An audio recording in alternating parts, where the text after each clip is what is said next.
So I reached out to you guys with some questions of things you'd like me to cover, and one of them was, what are the 5 biggest things that you see as mistakes in portfolios? As you know, I do a lot of portfolio reviews. I've done several hundred this year. And I've seen some great works, so much so that I thought someone was trolling me because it was so good.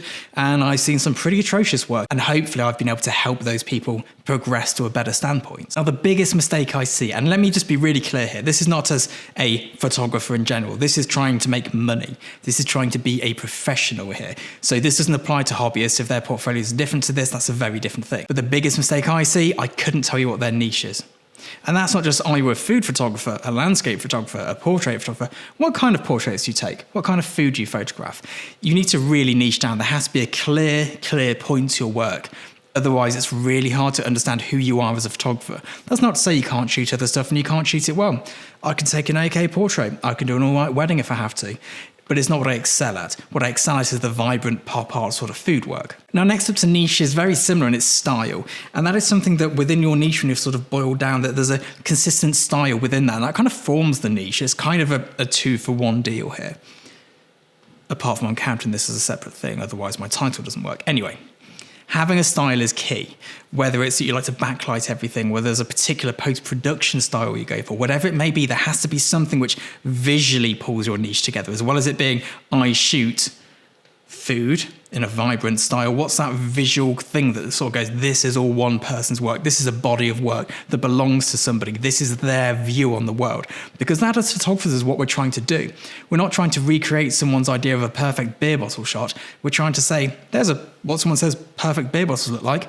Here's my interpretation of it. And I guarantee you'll get booked to shoot the perfect beer bottle, because they want to book someone with personality. And it's a real challenge to get past that hurdle of going, I need to show them exactly what they want. You need to show them who you are, because they will want you, not some generic photographer who's copied every workshop in the world. Now, one of the big things I've noticed when doing these portfolio reviews is the resolution that people upload them at. There are 2 resolutions you should really look at doing it at. That's like 1200 pixels even at 72 dpi, or 2000 pixels at 72 dpi. If you send me a website, whether at 300 dpi, the full res, whatever it may be, I close it because my internet comes to a grinding halt. I've also seen them where they're sort of like taken off Facebook and onto a website and they're pixelated. There's got to be a fresh export from the raw file. Don't export a JPEG as a smaller size, because it starts to destroy it over and over again. Try and stick to these rules. Don't put big files on there. Also, don't email big files, because that's painfully annoying when it happens. Just make sure that it's 72 dpi, at least 1200 pixels at the longest edge, and you will be fine. Now, I think this is something which really hampers beginner photographers, and that's too many images from the same shoot. I've seen a few portfolios where they've got 4 photos from the same shoot, but it's not 4 photos telling a story, it's just 4 photos that looked okay.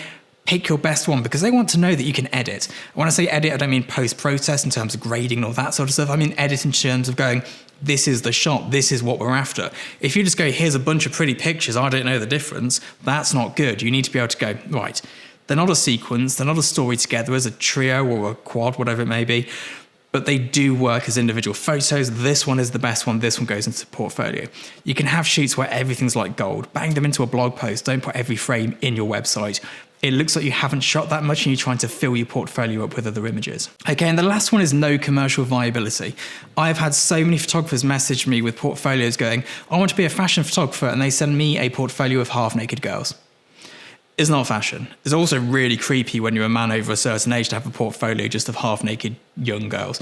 And this really just doesn't help you at all. I would try and stay away from nude images in your portfolio until you're at a certain level, if it's a specific style, unless you're a boudoir photographer and that's like a personal thing. But commercially, don't put nude photos in there. Don't have a portfolio just of girls unless you're so good that it's clear that you're a fashion photographer, not a person who photographs pretty girls, because they are 2 very different things. If you're interested in photographing pretty girls rather than being interested in fashion, that's not going to get you work. You have to really understand fashion for it to work as an all-female portfolio.